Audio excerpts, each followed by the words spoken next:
pelvic floor health. Mhm. How do you explain to patients on how that affects their overall body health? Or is it just its own thing?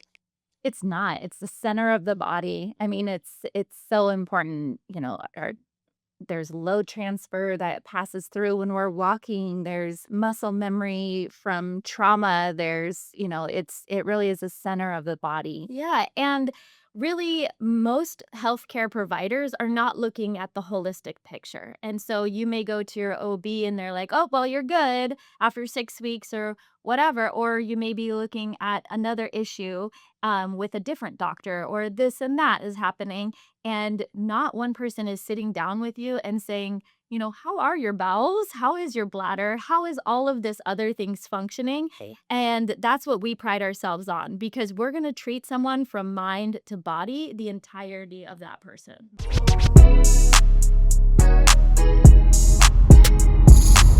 This is Secrets for Success. Welcome to the Secrets for Success podcast. I'm your host, Greg Todd. Thank you, as always, my friends, for joining me. So I've had these two wonderful ladies on the podcast earlier. I wanted to do a second episode, and I'm going to call this Rapid Fire of Value. And so here's kind of what the theme is. The theme is that I bring value to people in the healthcare space, but the reality is that the things I'm teaching them is allowing them to bring value to their people. So, Tara and Kylie, Yes. the owners of Mind to Body Healing, welcome back to the podcast. Thank you. Can you tell the people who it is that you bring value to in your world? Yeah. So we're pelvic floor physical therapists. So we bring value to people who need pelvic floor therapy, which includes bowel, bladder, sexual dysfunction, chronic pelvic pain. Dudes and chicks? Everyone. Okay. Anyone with a pelvis. Wow. Any Okay. age, any gender. All right. Awesome. So can I throw a bunch of questions at you and just, Yeah. okay. Question number one is, why am I still experiencing pelvic pain a year after childbirth? Why? Unfortunately, probably because they weren't referred to rehab after a very traumatic event. Yeah, which is childbirth. Yeah, exactly. We are very passionate that every person postpartum should have some type of pelvic floor therapy, an initial evaluation of some sort, just to make sure that they have the additional support that they need, that we examine any injuries that may have occurred during the birthing process or before the birthing process, and to make sure that they are healing well. Okay. Vaginal or C-section, doesn't matter. It doesn't matter. Okay. So let's stay on the childbirth theme a little bit.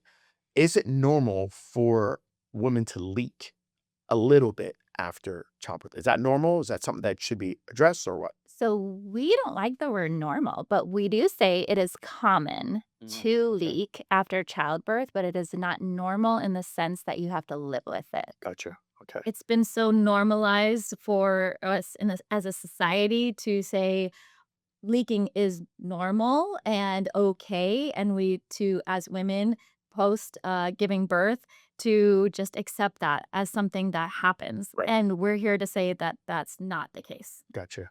All right. So you're saying pelvic floor therapy can help definitely after childbirth. How about intimacy issues? What do you say? Absolutely. Okay. Whether it's they're having pain with intercourse, we even do sexual counseling. So if they don't have the desire, or relationship issues, which is very common after having a baby. I mean, you have this whole other human to take care of. They're in survival mode. Yes, exactly. So there's a lot of demands on the mother, and making sure that pain with sex is not part of that is Uh, our job. I've heard this from people before, and they've said, I have tried exercises, but nothing is working for me. So what are they doing wrong? And are all exercises equal? Well, that's exactly it, is that exercise isn't even always the answer, which I think as a physical therapist in general, that's grilled into our head. You have to exercise everything to get better. But a lot of times when people are super overactive and have a lot of pelvic pain, they actually need to take it easy and not exercise first. And so it could be that they're either, one, not a good candidate for that specific type of exercise, or they're doing the exercise wrong biomechanically. Yeah, so I don't think that a regular orthopedic therapist would prescribe an exercise without testing that muscle group first. Right. Okay. And so if we're just giving out exercises for people with pelvic pain or pelvic issues, and we're not assessing the actual pelvic floor muscles themselves, we're doing them a disservice Okay. and they could get worse. You all work with a lot of moms, right? And I'm assuming you work with a lot of busy moms. Oh, yeah. Okay. So when they come to you and say, I don't have the time, like, how do you help them navigate through finding the time to be able to basically work on their pelvic floor? Yeah, incorporate it into their life.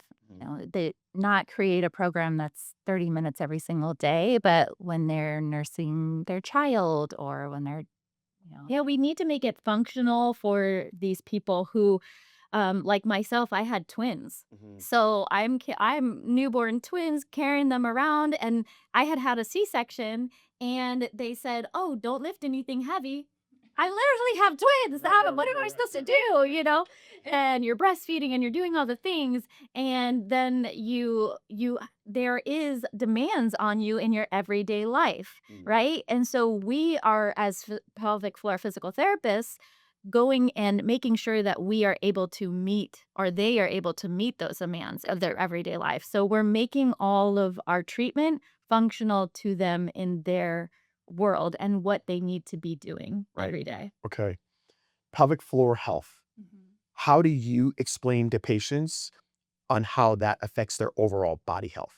Or is it just its own thing? It's not. It's the center of the body. I mean, it's so important, there's load transfer that passes through when we're walking. There's muscle memory from trauma. It really is the center of the body. Yeah. And really, most healthcare providers are not looking at the holistic picture. And so you may go to your OB and they're like, "Oh, well, you're good after 6 weeks," or whatever. Or you may be looking at another issue with a different doctor, or this and that is happening. And not one person is sitting down with you and saying, "How are your bowels? How is your bladder? How is all of this other things functioning?" Okay. And that's what we pride ourselves on, because we're going to treat someone from mind to body, the entirety of that person. That's why you're called mind to body. Wow. I didn't even know. Dang. Okay. It's like, you did that very well. Okay. So I'm just thinking of when I go to the dentist or when I have a problem and my dentist's like, "Oh, you've got this problem." Uh, there are certain things you're like, "Hey, you need to take care of this because long term, this is what's going to happen." And in my mind, I'm like, "All right, I'll deal with that later." And then there's certain times where it's like, "Oh my gosh, I need to get this tooth out or whatever now."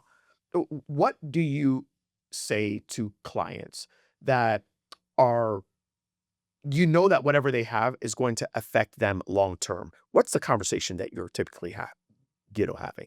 I think we usually talk about quality of life, like how is whatever it is you're doing affecting your quality of life. Gotcha. If you have to go pee 20 times a day and that's annoying you and it's getting in the way of your work, then let's talk about why you're going pee 20 times a day, because it really comes down to, like, what are you willing to accept and what do you really want to change? Gotcha. Okay. And I really wish that pelvic health and pelvic floor therapy was like going to the dentist, and we got a checkup every so often, because unfortunately, your pelvic floor muscles, you're not seeing them every day and you're not realizing what's going on in there. Not many people are connected to that part of their body whatsoever. Right. And so when we do that checkup and we do the evaluation, we're able to reconnect you with your pelvic floor muscles. And I actually experience a lot of time that people will come in and they're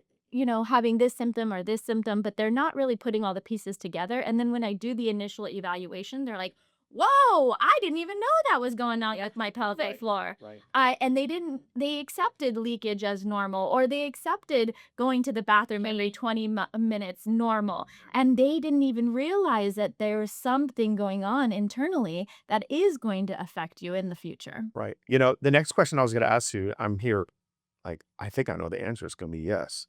Because it's something that has happened to me. But I'm going to just ask y'all so you can tell everybody else. Can pelvic floor issues lead to other health problems? Absolutely. They can. You know what I was thinking of? So in 2020, 2021, yeah, it's around, yeah, like I was under a lot of stress. Remember I was telling you that I was, like I had a really, really big mastermind, like it's 100 and something people, da, da, da. And that, yeah, and by the way, I had so many people in my world and I like wasn't sleeping well. I wasn't sleeping good at all. And what was waking me up was I was going to the bathroom all the time. You need us. So I was going to the bathroom all the time. I was like, Yeah. I'm talking like once every 45 minutes. Yeah. So I'm here, like, I'm going to ask, I was like, oh my gosh, as you're telling me this, I'm like, and you're saying your pelvic floor is messed up, da, da, da. And I wasn't getting good sleep. Yeah. I wasn't getting good sleep. And like, I didn't have an Oura ring or anything like that, but I'm looking now, I can actually sleep through the night for the most part. I still think that maybe I need to, because sometimes I'll wake up once or twice and I heard that I shouldn't be waking up at all. But I'm realizing that, wow, when you have pelvic floor problems, it can lead to other health issues. Yeah. But and many men are in the same situation, and either male or female, they're going to a doctor or a urologist or a specialist that will say like, okay, let's go the surgical route. Right. Or that's like immediately scare them with like, oh, well, you must have prostate issues. Right. And they're like, oh my goodness. And I must have to have this surgery. And then they're never even directed into the world of pelvic floor therapy, which just blows my mind.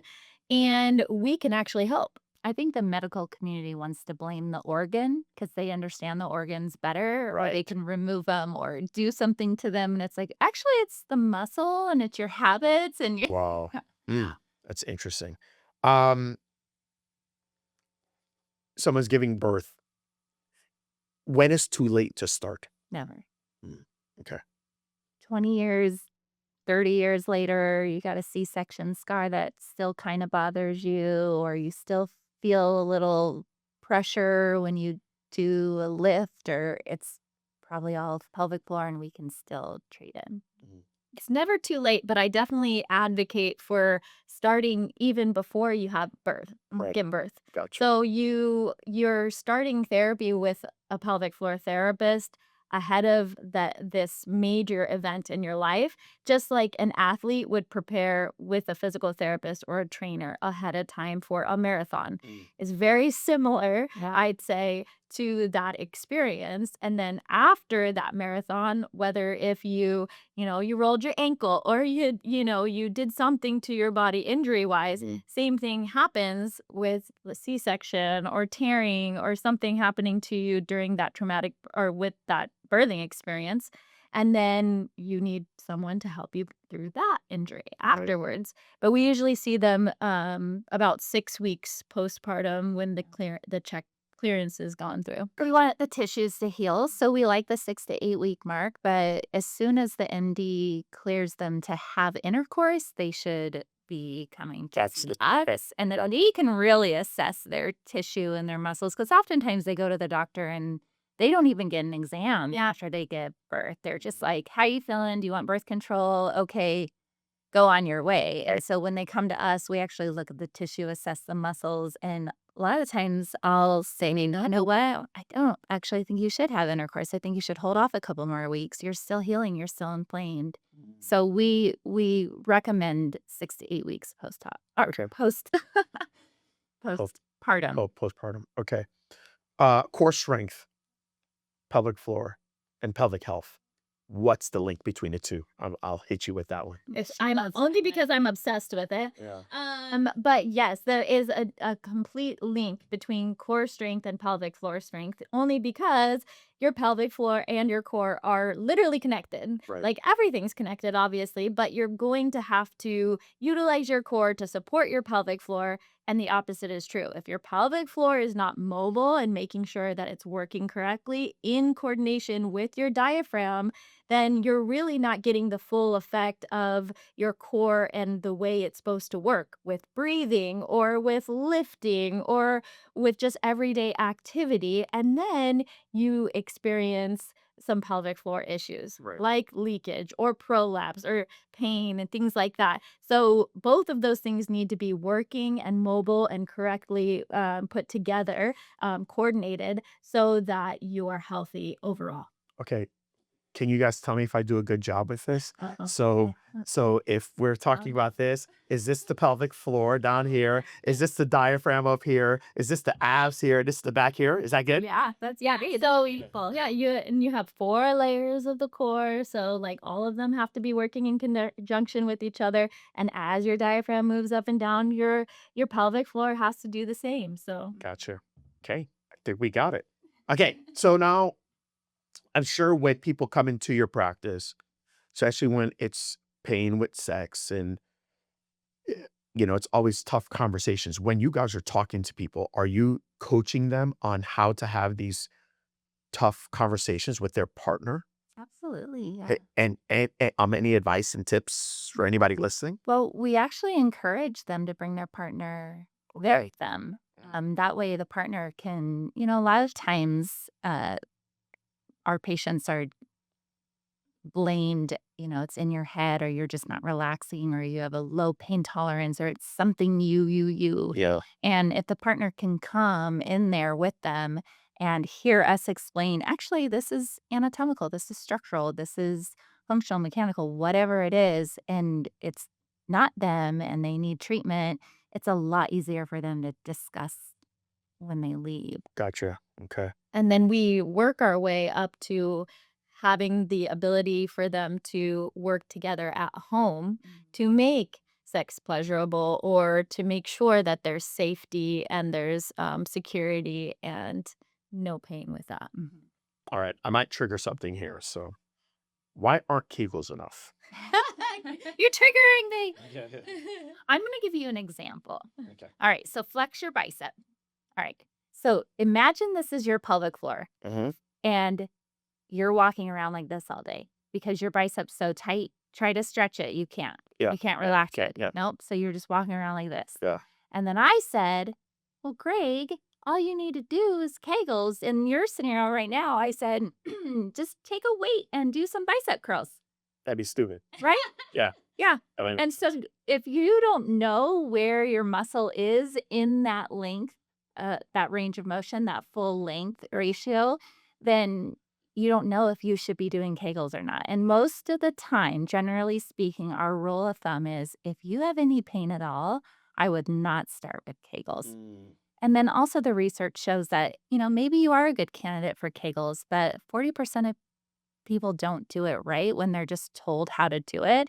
And 25% of them are doing urinary incontinence promotion techniques. They're actually doing it so wrong that they're they're reversing. They're doing reverse help. Wow. Yeah. Okay. I know you guys are helping with people beyond their pelvic floor issues, and you're helping a lot of postpartum moms. So, what would you say to someone listening right now that wants to feel confident in their body again? What advice, counsel you'd give them?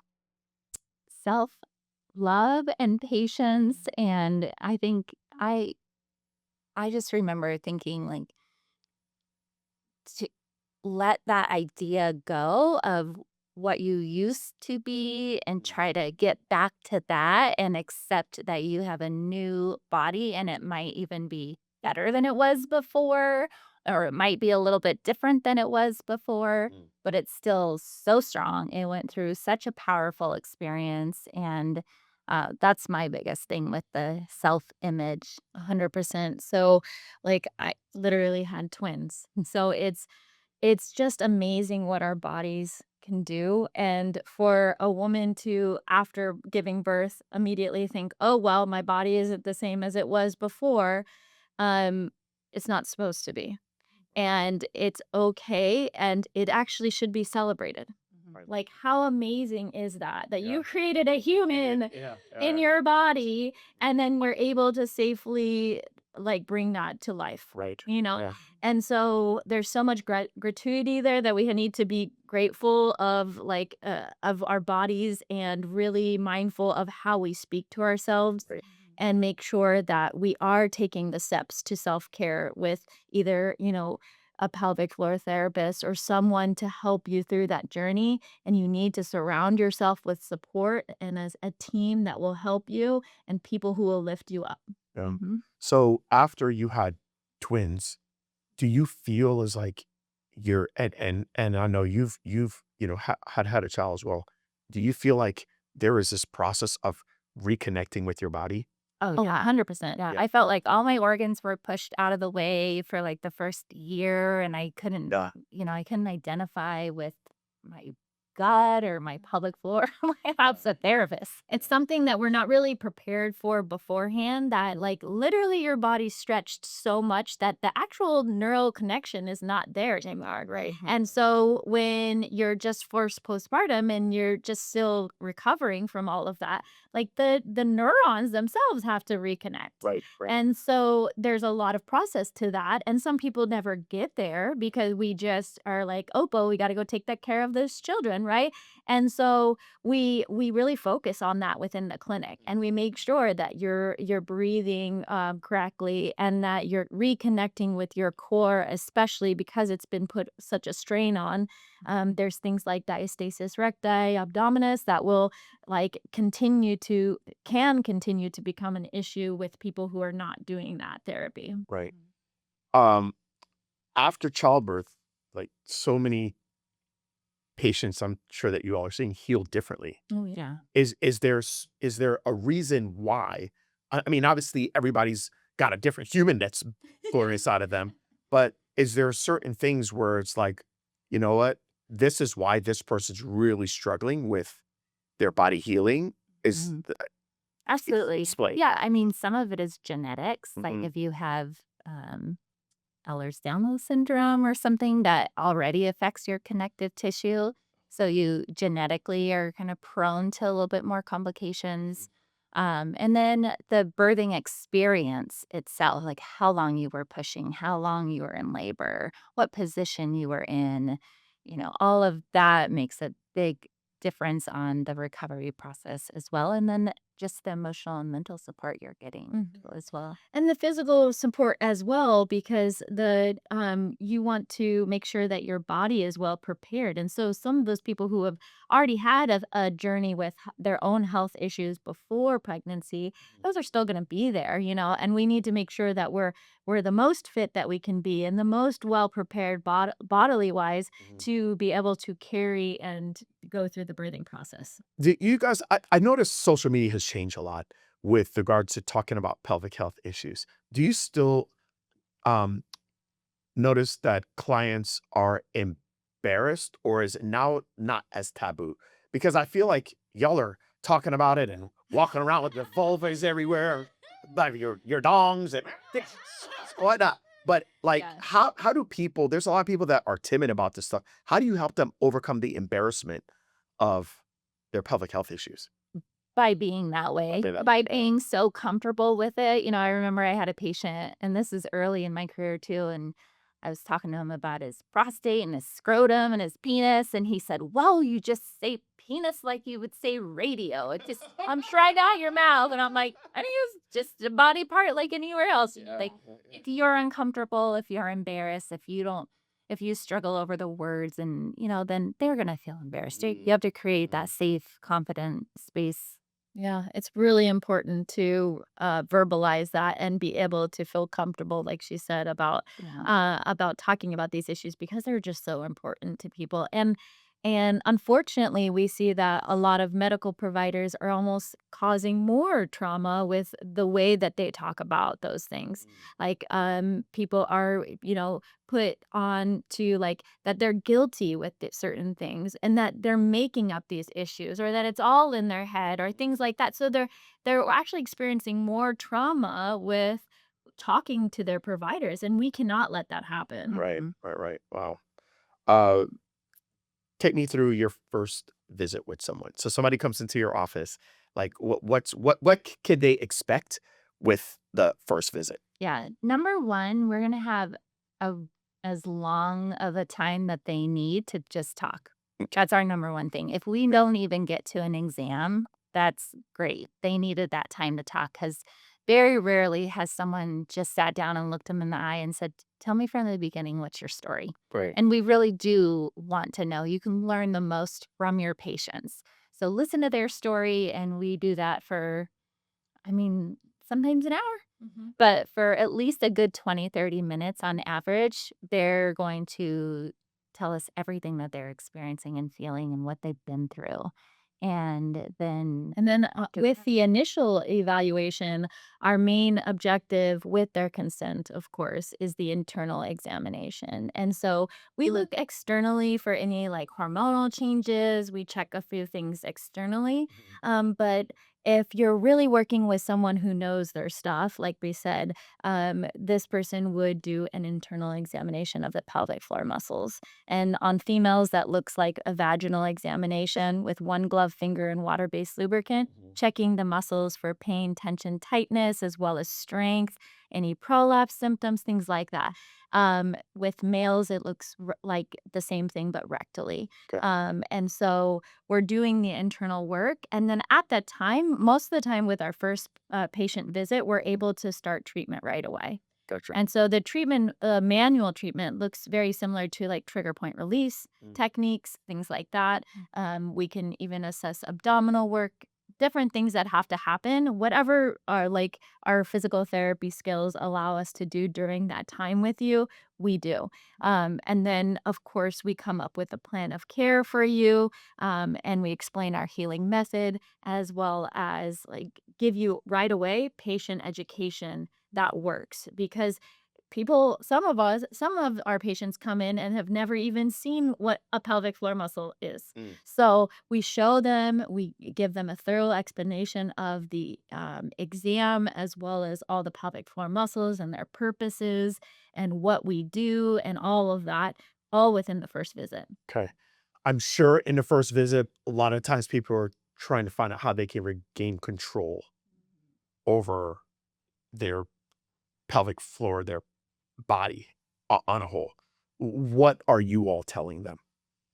That you can. There's hope. That there's hope. Yeah. Our motto in our clinic is that healing begins with hope. And that's why we want to spend that much time with them and give them that one-on-one, because when they leave feeling hopeful, they leave feeling better. And they are going to be compliant. They're going to listen, and they're going to show up and be motivated to get better. And we can help them get better. Okay. I love it. Can I ask you guys a few more? Is that cool? Yeah, please. Okay. How do you prevent this in the future? Y'all know I talk about it's one thing to get to the top, but then how do I stay at the top? How can I prevent pelvic health or pelvic floor issues in the future? I think everything in moderation. Like, we teach a lot about lifestyle and diet and habits and how that affects our bowel and our bladder and our pelvic floor. And so I think balance and listening to your body, and not over exercising, not over drinking coffee, not over drinking alcohol, all of just the 80-20 rule or whatever, just balance, I think, is key. Yeah. And for me, like I see so many patients that are really asking the same thing. And I feel like if you are someone who like has like a neck ache all the time, like they're stiff in the neck and things like that. There's so many patients out there, people out there that are just chronically like overstressed, over anxious. There's tension in their body, and it shows up maybe in their neck, shows up wherever, but a lot of the time it's in their pelvic floor. Gotcha. They don't even know. So my biggest thing for that is just like for in general, like, are we doing deep breathing? Breathe. Are we breathing? Yeah. Are you doing meditation? Are you taking care of yourself in mind to body fully? Love it. What are the myths? I'm sure there's all these myths about postpartum that you just want to dispel right now. Oh gosh. Oh, Gosh, well, postpartum, that you have to live with it. I would say number one, like, oh, whatever it is. Well, I leak when I jump, but I had kids, so Yeah. anything that they're experiencing that they have to live with, I think that's the biggest myth. Definitely that Kegels is all we do. Right. That would be a really boring job to just go there and teach people how to do Kegels all day long. Like most of the time, we're like, don't do those. Those are the two biggest. I think for what you kind of brought up is like the exercise portion, like people just think, okay, I finished post or giving birth and like there's this person online or this influencer and they are just giving me some exercises that says, oh, go do this after birth and you'll be okay. And you'll be fixed or you'll go back to before your body was having a baby or whatnot. And that's just not the way that I would approach it personally. And I think that you need to be with a professional provider who knows their stuff. And there are so many options, of course, out there nowadays, but you just have to be careful because someone who has just given birth and said, "Oh, well, look at my abs," it's not necessarily the same like method that will work for you. Right. Yeah, and you have to have an internal exam to really have pelvic floor therapy. Gotcha. Pelvic floor therapy is not just an extension of ortho. It is its own specialty. Gotcha. And you can't just exercise a pelvic floor in the gym and get results. Right. So Right. you really have to see a specialist. Let's talk about results. What's the time frame that you usually say to just see progress? I'm not saying to fix the whole thing, but to see progress. What do you usually tell your patients on how long? I mean, progress, like just to notice a difference, I'm hoping they're noticing a difference after every session. But what I train my students and mentees is that within the 4 to 6 sessions, Mm-hmm. the patient should be noticeably saying, yes, this is working. Gotcha. And then depending, of course, on the history and severity, I mean, on average, we say 12 weeks, but it could be way less or way more depending on what's going on. Right. But we have a very specific healing method that we've both created together. And yes, depending on where you fall within the spectrum and the phases, we have 3 parts to this. If you fall within the first phase, it's going to be somewhere between probably around 12 weeks. 12 weeks. Okay. Okay.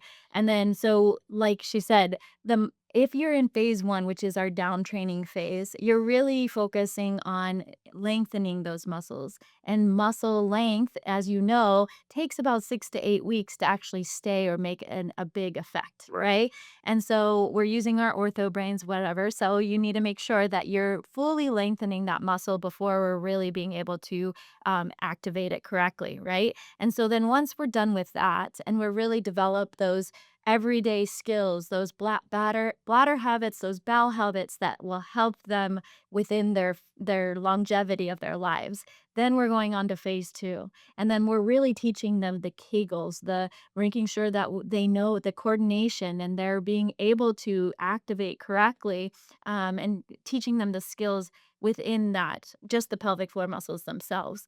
And then we have this awesome phase, which I love, is phase 3, when it's functional fitness and beyond. Right. That you're getting back to where you want to be and even more. Right. Like, so Better than before. yeah, we need to be more active. We need to be, especially women, we need to be lifting weights in the gym. We need to be able to do that safely and put all of that pelvic health knowledge that we gained in the last 8 weeks or so to good use in a functional way. Yeah. That's awesome. And I think, sorry, one more thing is I think it's really important that patients understand that healing isn't linear. It's not like every single day you're going to feel better until you wake up and you're 100%. Right. You know, like that trajectory should be that you're getting better, but you might have a day where you're like, oh my gosh, I feel like I'm back to where I started, but you're not. And so reminding them that, you know, you're going to have ups and downs, but we're going to get you there. I love halfway through the podcast, you both talked about your motto, which is hope for your clients. So I guess that's my final question. Is talk to the people right now that are listening to this and they're like, I want to fully recover my body. And I know it might look different, but I just want to feel whole again. So is there hope for them to feel fully whole. Even though it might look different, but for them to get their body back. Absolutely. Yeah. There's hope.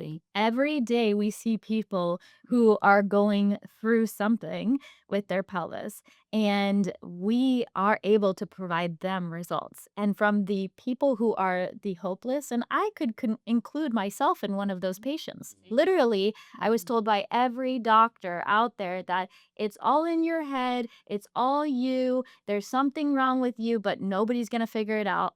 And I went to a pelvic health PT and they said, there's hope. And immediately actually felt better because of that one visit. Right. But I did actually get better because of pelvic floor therapy. It's awesome. So, and we see it every single day. Right. Every single day. And if you don't leave with hope in your heart after our first visit, then you didn't do it. Yeah. And really anyone, if you leave there thinking, I don't know if this is going to work, then we didn't do our job, because we can help. Right. Thank you. Wow, this has been amazing. And you all know your stuff, man. I'm learning so much. I truly, I think I could be a pelvic health PT. If I, no, I'm not that, but man, Your next life. maybe my next life. I feel like I'm learning a lot. Thank you all for being on the podcast. I appreciate you. Thank you. All right. That was easy.